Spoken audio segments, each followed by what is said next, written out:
हमारे जीवित चट्टान, हमारे शरण स्थान और बल,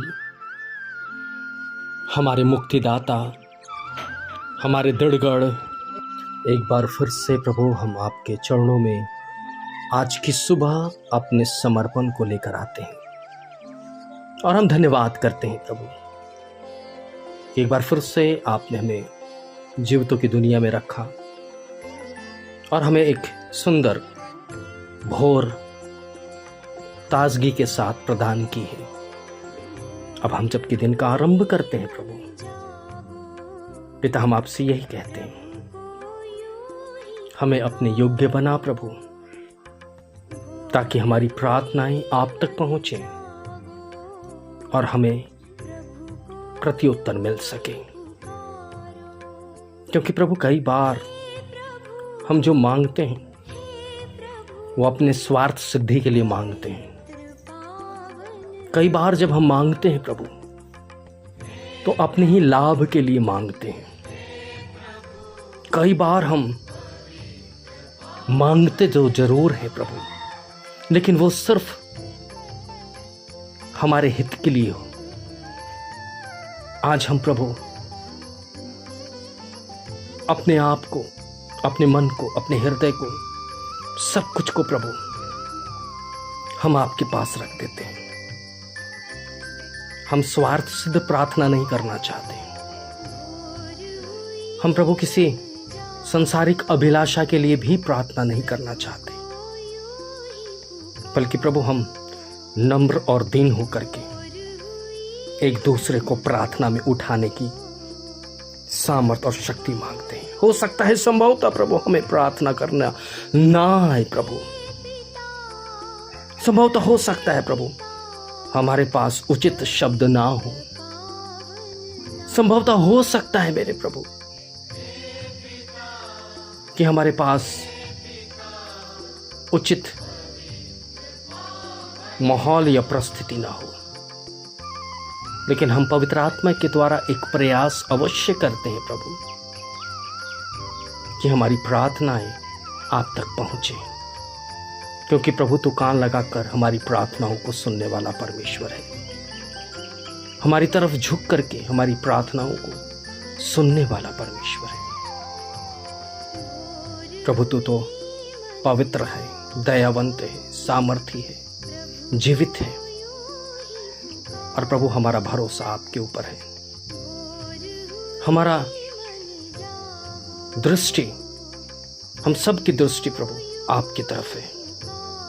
क्योंकि प्रभु हमें मालूम है कि जितने आपकी तरफ देखेंगे उनका मुंह कभी लज्जित नहीं होगा। पिता, हमें यह भी मालूम है कि जितनी तरह आपकी तरफ निहारेंगे उनकी योजनाएं, उनकी कल्पना सार्थक होगी। पिताजी, हम मनुष्य आपकी दृष्टि में निर्बल हैं और प्रभु हम चाहते हैं कि आपकी सामर्थ हमारी निर्बलता में सिद्ध हो।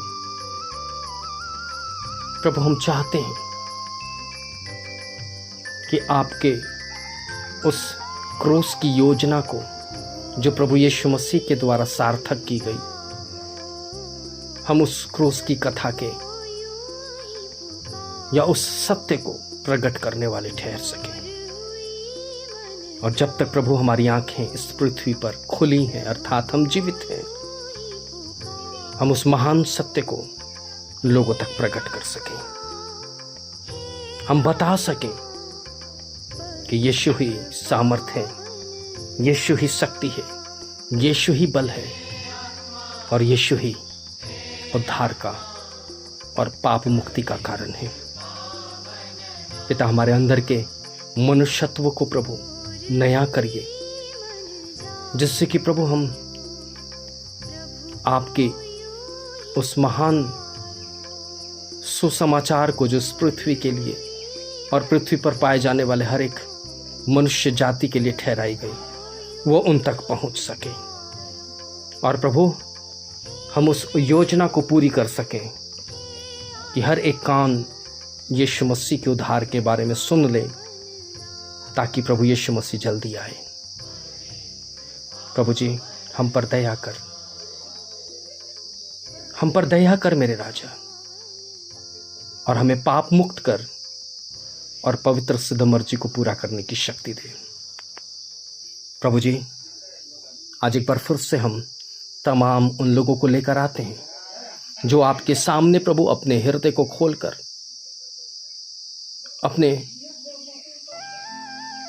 विनतियों को गिड़गिड़ाहट के साथ प्रभु आपके पास रख रहे हैं। किसी को चंगाई चाहिए, किसी को रोजगार चाहिए, किसी को घर की शांति चाहिए, किसी को घर चाहिए तो किसी को गाड़ी चाहिए, किसी को आवश्यकता की भौतिक वस्तुएं चाहिए, तो किसी को संतान चाहिए, तो किसी को पिता परमेश्वर वैवाहिक जीवन के लिए जोड़ा चाहिए, तो किसी के घर के अंदर पति पत्नी के बीच में शांति चाहिए, किसी के जीवन को दुष्ट आत्मा की शक्ति से मुक्ति चाहिए, तो किसी को पिता परमेश्वर बुरी योजना और युक्तियों से छुटकारा चाहिए, किसी को केस और अन्य कानूनी जो फंदे पड़े हैं उससे प्रभु वो मुक्त होना चाहता है, कोई कर्ज से मुक्त होना चाहता है। पिता परमेश्वर, कोई अपनी यात्रा को सुरक्षित देखना चाहता है, तो कोई स्वर्गीय पिता परमेश्वर आपकी तरफ अपनी आंखों को लगा करके आपसे पवित्र आत्मा की सामर्थ्य चाहता है। और आज की सुबह प्रभु जी, जिसकी जैसी कामना है उनके विश्वास के अनुसार वैसे ही पूरा कर दीजिए प्रभु, क्योंकि हमने इस मध्यस्थता की प्रार्थना को बड़े विश्वास से मांगा है। और हम धन्यवाद करते हैं मेरे प्रभु कि आपने हमारी प्रार्थना सुनी है और उसका उत्तर दिया है।